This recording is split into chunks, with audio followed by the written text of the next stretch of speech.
hamma yoqda o'sha iyul avgust oyi bu to'laqonli qabul jarayoni bo'ladi. O'zim qabul qilasizmi? Shu kungacha agar men safarda bo'lib qolmasam, force major holat bo'lmasa, har bitta kelgan bola bilan shaxsan o'zim suhbat qilaman. Chunki qabul qilinishidan oldin, misol, 3 ta protsessda qabul. Bolani akademik jihatdan tekshiramiz. Okey, nimaga kirganda tortib ketadi. Davom etishiga, lekin bola ruhiyati, xohishi, misol uchun ba'zilarni ota-onasi majburlab olib keladi. Xohlamasdan kelgan bola erta ishkal chiqaradi baribir. Muammo chiqaradida, keyin nima bo'ladi? Sizni yomon ko'rsatadi ota-onaga. Ustoz kelmayapti, dars bo'lmayapti, unaqa ekan deydi. Yaxshi gumonda kelgan odam ham aynitadi. Nima uchun? Xohlamayotgani uchun. Shuning uchun oldin kimni xohishi, kelsam bunaqa narsalar bo'ladi, suhbat bo'ladi. Bu ikkinchi bosqich. Bo'ldi, o'tdi, endi qabul qilasizlarmi yo'q? Endi ota-onasi bilan gaplashamiz.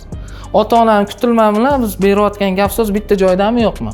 Ota-ona bu yerda bizniki bu yerda bo'lsa ertaga maktab bitiradi-yu, yana muammoda. Nimaga? Men boshqa narsa kutuvdim, salla mashinika ekan salla, bunaqa.